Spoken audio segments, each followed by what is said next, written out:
What's up, geeks and gamers? It's Odin coming back with a video, and today we got the box office breakdown for this Thanksgiving weekend. And before I do, I want to give just a couple of little shouts to some of the things that I picked up during my Black Friday shopping because, hey, I usually just talk about numbers on the channel. I don't really ever talk about personal stuff, I feel. And so I figured I'd share with you just a couple of the pickups that I made. I did pick up a PS4 bundle with 3 games. That'll be coming in either Tuesday or Monday, hopefully. And these are a couple things that I bought off Amazon for a pretty good price. So I'm a huge fan of the Ender's Game series. I've only read the first books, Ender's Game and Speaker for the Dead. So I ended up getting the quadrilogy, or the the quartet as it's being called here, of Orson Scott Card's sci-fi novels. So if anyone's fans of Ender's Game, this was on sale for like $18 on Amazon. I think it's still like in the 20s right now. And then, of course, being a movie buff that I am, I do allegedly have a movie blog, of course. I was able to pick up It's a Wonderful Life on 4K for about $14. And so I was able to upgrade this copy, which I'm very happy with. I'm really excited the fact that a lot of these titles from the 40s and earlier are getting 4K releases, and I can't wait to pick up some more. But enough about those pickups. Let's talk about the box office. And of course, the big story of the week is Frozen 2. Now, I do not like Frozen 2. I thought the story was half-baked. It felt like a total cash grab without any attempt to try and tell a good story in the process. A lot of conveniences, a lot of just really, crappy things that happen. But no one can deny that the film is making a crap ton of money. And this film so far has made $738.5 million. In fact, based on my estimates, based on the fact that we now are 2 weeks into its release, there is a good chance that this film will get around $1.2 billion by the end of its run, which is going to be very successful. It's going to be, once again, another billion-dollar franchise, another billion-dollar film for Disney, and it also means it will be creeping into the top 5 movies of 2019 as well, making it a lot harder for films like Joker, which were almost getting up there to the top 5 to take that place, because this is yet another movie that's going to be joining the billion-dollar club from Disney, and that is, of course, what it is. The other film to talk about is, of course, Rian Johnson's Knives Out, which, hey, let's just be honest, it's doing well. It's not what I wanted to say. It's not what I wanted to see, but it is indeed doing well. And when you think about it, let's kind of break this down, why this film did so well. Probably has to do a lot with the fact that the ad campaign for this movie was insane. I don't know about you guys, but I feel like I saw this trailer in front of every single movie that I saw. I've seen so many promotions for it, and apparently there were also some deals that were being made as far as overseas distributors of the film, so that the film was almost guaranteed from the deals that he made with those production companies to make its money back, just in that alone. The fact that it's made $28.3 million in the foreign market at this point in time, being a low-budget whodunit film, is actually kind of impressive. And the domestic box office is $41.7 million as well, meaning that this film is on pace to break the $100 million mark and possibly get between $150 and $200 million by the end of its run in its total for its entire run, which, as however it is that you want to sprint it, it's going to be successful. It's not going to be a box office bomb like Dark Fate or any of the others have been. But this makes sense because there are people out there that are not Star Wars fans, but are Rian Johnson fans. People that have seen films like Brick or Looper that enjoyed those films, that probably said, oh, that's the guy that I'm going to see, not the guy that attacked the Star Wars fans. For us, it's more personal, right? For us, it's no, this is a guy that went out of his way to attack fans for not liking his film, and also made a terrible film, a terrible Star Wars film at that. And so we understand that, and we kind of question people, why would you go see this film? Why would you want to see it? But it does make some sense when you break it down from there are still a lot of people out there that are not Star Wars fans that might not have any idea that he said those things, who will still go out to see this film as well. The budget for the film was around $40 million, and so this film is definitely on pace to make its money back and also make some decent profit as well. Speaking of films that the question of profitability is still very much up in the air for, and it's really sad, is Ford v Ferrari. I think I talked about this last week when I said that Ford v Ferrari is making a lot of money domestically, but hasn't made a whole lot of money in the international box office, and it still holds to be true. However, the numbers for the domestic are definitely looking very promising, and the international box office is not as bad as it once was. So the film has now made $143 million, but remember that it cost $100 million to make this film, meaning it cost around $150 million to make and to promote this movie, meaning that this film needs to make well over $200 million if it wants to break even.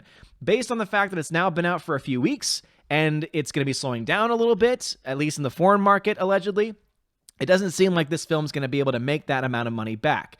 Now, domestically, it's going to be pretty successful. Domestically, it's going to break $100 million, which is always an impressive feat in today's box office market when the only films, there aren't a whole lot of films really that do that unless it is a Disney release. So I think that's definitely something worth commending it for. But it is really sad to see because this is a fantastic film. If you've not seen V Ferrari yet, please do yourself a favor and go watch it because holy crap, it's great. Even if you don't like cars. I'm not a big car person. Most of the references they were making to engines and cars, went over my head. It's still an enjoyable experience. It's very similar. I mentioned this previously to the film Warrior with Tom Hardy, where I'm not a UFC fan, but I love the film.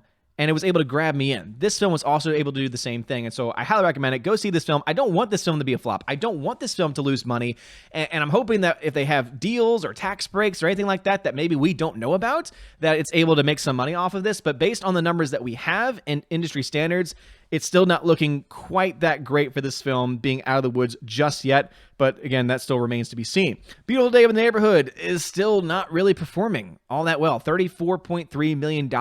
Again, I love this movie. I thought it was great. I don't know if it's because of the ad campaign. I don't know if it's because we only have America's numbers and the US and Canada's numbers right now and not any foreign numbers yet. But this is another film where if it's playing near you, I would recommend it because Tom Hanks, I think, does a very good job playing the, as aforementioned, Mr. Rogers' Neighborhood.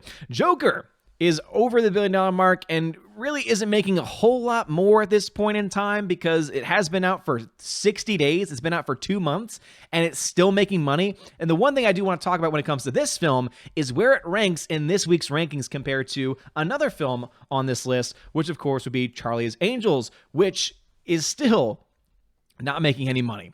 51.4. Oh my God, guys. Breaking news. It broke the $50 million mark. Well, that's just impressive right there. It's impressive because I don't think I've ever seen a film with this much marketing behind it do this poorly. I never in my wildest dreams would have expected it to make this. I knew that it was going to flop. I knew that it wouldn't make money. But the fact that it's still on pace to lose around $30 to $40 million, that I did not see that. I saw it losing like 5 to 10. But 30 to 40 million, holy crap.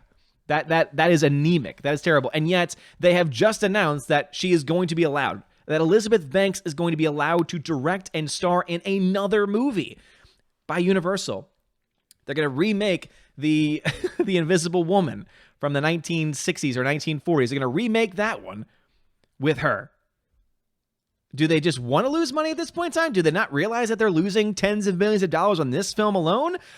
Dear Lord, these people are complete and utter idiots. But yeah, this film is not performing well at all. And in fact, it's performing so poorly that when you look at the entire weekend breakdown for the 29th to December 1st, you look at the top 15 films. Dark Fate, of course, is just not doing anything at this point in time, not even making $1 million for the weekend, which is just sad and pathetic. That film is also going to be one of the biggest box office bombs of the year. Unfortunately, Dr. Sleep will also be a box office bomb as well. That was actually a very good film, which I recommend seeing, but it also is not making a lot of money. Charlie's Angels came in at number 14. It's been out. It's been out for 3 weeks, and it's already down to number 14 versus Joker, which actually broke in to the top 10. It's been out for 9 weeks. It's been out for roughly 60 days, for roughly 2 months. And Joker is still making millions. It made $2 million this weekend, and it's only at 1,146 screens. It has nothing. It is at no screens, and yet Charlie's Angels, which somehow, if you want to see that the studio is trying to push this film down people's throats, look how many theaters it's still at. It only lost 296 screens. Keep in mind, it didn't lose any screens last weekend. This film only lost 300 screens, has been out for 3 weeks, is anemic at the box office, is not making almost any money, and yet they are forcing this film to be in all of these different screens. What will they not get? What do they not understand that people don't want to see this movie? $51 million total is what you're looking at. I know you're trying to make your money back. I know you think, hey, maybe if more screens are available, more people will go to see it. But this film is so bad. This film is so rejected by general audiences that even having it at over 3,000 screens is barely enough to make it crack the $1 million mark for a weekend after being out for 3 weeks. When you have films like Joker that have been out for 2 months. 2 months at 2,000 less screens doing so much freaking better. In fact, if you go ahead and look to those numbers once again, Charlie's Angels, because it's still out at so many screens and because no one's seeing it, I don't know if I've ever seen a number this low for a bigger budget, bigger name film that's only been out for so long. It only made $400 per screen per theater. Look at all the others. The Good Liar, which is a small independent film that cost $10 million to make, third week out, still making $801 at $801 per theater, is at less screens, started at less screens than Charlie's Angels did, lost more screens somehow, even though it's actually financially performing better. In fact, I don't even think I looked at The Good Liar. What's The Good Liar up to nowadays? It's up to $22 million. So it's made half of that because it's making nothing overseas. But oh my gosh, that film is still doing better per theater. Imagine if The Good Liar got the marketing campaign and the push that Charlie's Angels did. Something tells me that that film probably would have done a lot better than what it's doing.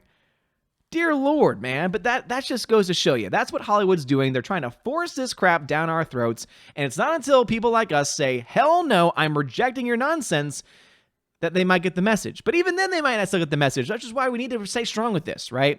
We need to stay strong. We need to say, screw you to Rian Johnson and Knives Out. We need to say, screw you to Charlie's Angels and to Dark Fate and all the other crap that's come out this year. Because until they start to lose millions upon millions of dollars consistently, I don't think they're ever going to get the message. But anyway, what are your thoughts about the box office? Have you seen Frozen 2? Do you agree with me? I think that it's a lifeless cash grab opportunity here. It's going to make $1.2 billion most likely by the end of its run. It's going to break the $1 billion mark probably by next weekend or the weekend after that, especially since we're in the holiday season. There's no denial of that fact that it will need happen as much as I don't want it to because I don't think it's a good movie. But what are your thoughts on that? Knives Out. Are you planning to support Rian Johnson? Are you planning to support this film? Let me know. Again, if you are, I'm not going to attack you for it. I just think we need to remember that if you're a Star Wars fan, what he said about Star Wars fans in previous times, and that he's still talking crap about Star Wars fans at this point in time. V Ferrari, go see it. This film deserves to be seen. This film deserves to not be a flop. And it's, again, domestically it's doing fine. It's the foreign market that's really just killing this film at this point in time, and also the fact that they spent $100 million on the actual budget for this film. So go see this film. I don't think you'll be disappointed in it. And let me know your thoughts about it afterwards. Anyway, let me know your thoughts about this stuff and all the stuff we talked about in the comments section below. If you like this video, smash that like button, give us a subscribe. It helps us a lot. You're all amazing and beautiful people. Have a wonderful day. And as always, God bless.